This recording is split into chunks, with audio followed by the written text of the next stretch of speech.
Halo, kembali lagi bersama Miss Sein di kanal YouTube-nya Miss Hani.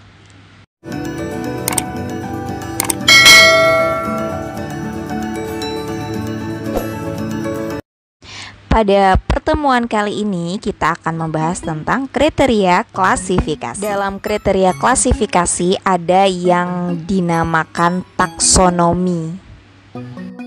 Dalam taksonomi terdapat tingkatan atau hierarki yang disebut dengan takson. Takson disusun dari tingkat yang tertinggi ke tingkat yang terendah. Takson atau tingkat klasifikasi merupakan suatu populasi atau kumpulan makhluk hidup yang terdiri atas individu-individu dengan sifat-sifat yang sama. Tingkatan takson bisa kalian lihat pada tabel berikut ini. Ini adalah tabel urutan takson pada makhluk hidup. Ada 3 bahasa ya, dimana bahasa Inggrisnya ada kingdom. Kingdom itu kerajaan di bahasa Indonesianya. Terus di urutan yang kedua ada divisi atau filum. Terus di urutan yang ketiganya ada kelas, klasis bahasa Latinnya. Terus ada ordo, ada familia, genus, dan di urutan yang terakhir ada spesies atau jenis. Untuk lebih jelasnya dalam urutan takson, lihatlah bagan berikut ini. Ya, di urutan yang teratas ada kingdom ya. Jadi kingdom ini terbagi menjadi 2 kerajaan, di mana ada bagian divisio atau kerajaan tumbuhan dan bagian phylum atau kerajaan hewan. Nah, lalu di urutan ke bawah sama-sama ada klasis atau yang disebut juga kelas ya. Jadi divisio atau kerajaan tumbuhan dan kerajaan hewan itu dibagi menjadi beberapa kelas. Nah, setelah klasis ada urutan selanjutnya yaitu ordo ya, yang kita sebut dengan bangsa. Jadi setelah kelas itu ada terklasifikasi lagi beberapa bangsa. Kemudian di urutan selanjutnya ada familia. Familia, jadi ordo itu terbagi lagi beberapa familia atau keluarga. Kemudian di urutan selanjutnya ada genus. Jadi dibagi beberapa genus ya, atau yang sering kita sebut dengan marga. Nah, kemudian di urutan terakhir atau tingkatan yang paling bawah setelah genus atau marga ada spesies. Spesies adalah jenis. Nah, inilah urutan atau takson yang disebut dengan taksonomi, di mana semakin tinggi tingkatan takson maka makin sedikit persamaannya, tetapi semakin banyak anggotanya. Sedangkan semakin rendah tingkatan takson maka semakin banyak persamaannya tetapi makin sedikit anggotanya. Lebih mudah dikenal kalau makin ke bawah urutannya.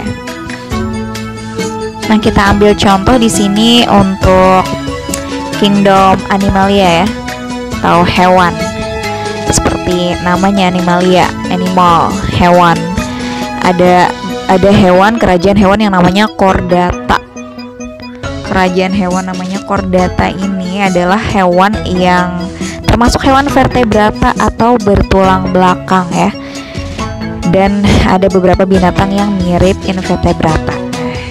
Terus di bawahnya ada kelas-kelasnya, ada yang namanya bagian kelas mamalia. Kelas mamalia ini adalah hewan menyusui.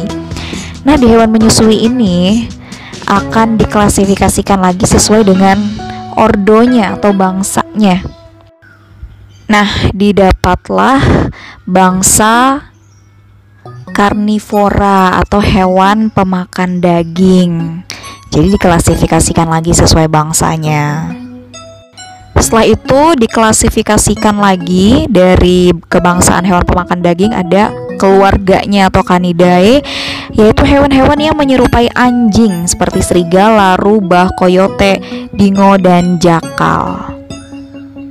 Kemudian dikelompokkan lagi sesuai dengan genusnya atau marganya, ada Canis ya, hewan-hewan seperti anjing. Nah, lalu di spesiesnya, bagian spesies atau jenisnya adalah ada Canis familiaris yang berarti anjing. Jadi anjing itu memiliki nama ilmiah Canis familiaris. Nah, kemudian kita ke contoh di fisio kerajaan tumbuhan ya. Sini ada plantae. Nah, terus plantae itu adalah organisme eukariotik multiseluler yang memiliki klorofil dan dinding sel. Terus yang termasuk dalam kingdom tumbuhan ini spermatopita atau tumbuhan berbiji. Nah, terus dibagi menjadi beberapa kelas, yaitu ada Angiospermae, yaitu tumbuhan dengan biji tertutup dan memiliki bunga. Kemudian diklasifikasikan lagi sesuai dengan ordonya atau bangsanya, ada Leguminosae, yaitu termasuk dalam polong-polongan. Kemudian diklasifikasikan lagi sesuai dengan familianya, yaitu ada Papiliosae yang artinya termasuk dalam kacang-kacangan.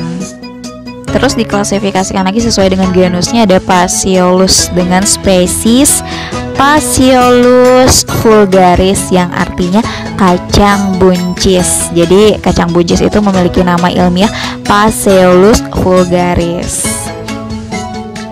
Nah, untuk penamaan ilmiah pada hewan dan tumbuhan itu ada aturannya, yaitu ada yang namanya tata nama ilmiah.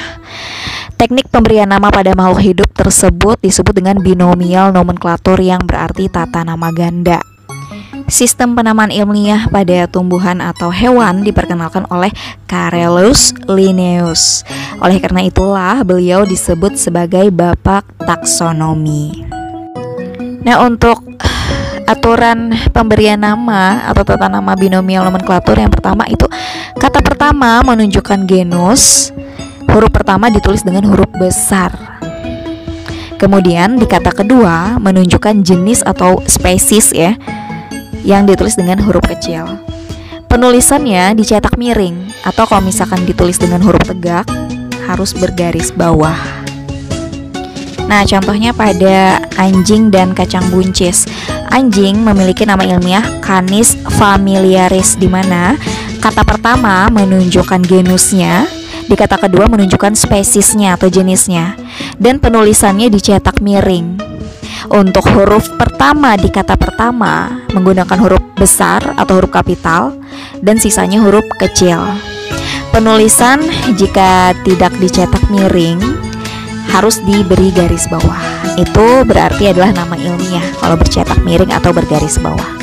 Contohnya seperti anjing dan kacang buncis ini. Nah, di kacang buncis itu kata pertamanya merupakan genus Phaseolus, dan kata keduanya adalah spesiesnya Phaseolus vulgaris yang berarti kacang buncis. Kata pertama ditulis dengan huruf besar, kata pertama huruf pertama, sisanya huruf kecil dan dicetak miring. Seperti itu penulisan dalam nama ilmiah. Kemudian kita ke sejarah klasifikasi. Situ ada sistem dua kingdom, terbagi menjadi dua kingdom, yaitu kingdom Plantae, kerajaan tumbuhan, dan kingdom Animalia, kerajaan hewan. Kemudian ada sistem tiga kingdom, yaitu ada kingdom Monera, tersusun dari satu atau banyak sel dan belum memiliki membran inti. Terus ada kingdom Plantae, juga ada kingdom Animalia. Kemudian sistem 4 kingdom,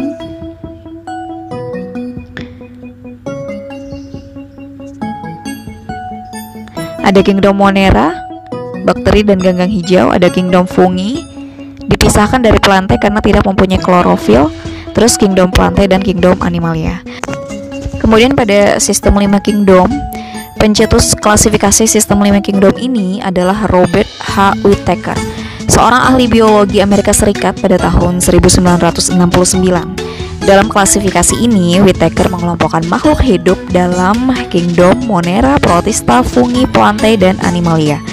Kingdom baru yang ditambahkan yaitu Protista, meliputi berbagai jenis makhluk hidup uniseluler maupun multiseluler yang menyerupai jamur, tumbuhan, dan hewan, namun tidak dapat dikelompokkan ke dalam kingdom Fungi, Plantae, dan Animalia. Kemudian terakhir ada sistem 6 kingdom. Sistem ini dikemukakan oleh Carl Woese, seorang ahli biologi molekuler asal Amerika Serikat. Dalam klasifikasi ini, dia membagi kingdom Monera menjadi 2 kelompok. Bakteri yang mempunyai sifat khusus dikelompokkan dalam kingdom Archaebacteria, misalnya bakteri yang mampu hidup di perairan bersuhu tinggi atau di lingkungan dengan kadar garam tinggi. Sedangkan bakteri yang lain dan ganggang hijau biru atau Cynopita. Nah, itu tadi kriteria klasifikasi. Semoga kalian dapat memahaminya dengan mudah. Dukung terus channelnya Miss Hani ya dengan cara subscribe, like, share, dan juga komen. Yang sudah subscribe terima kasih. Sampai jumpa di video berikutnya. Bye-bye.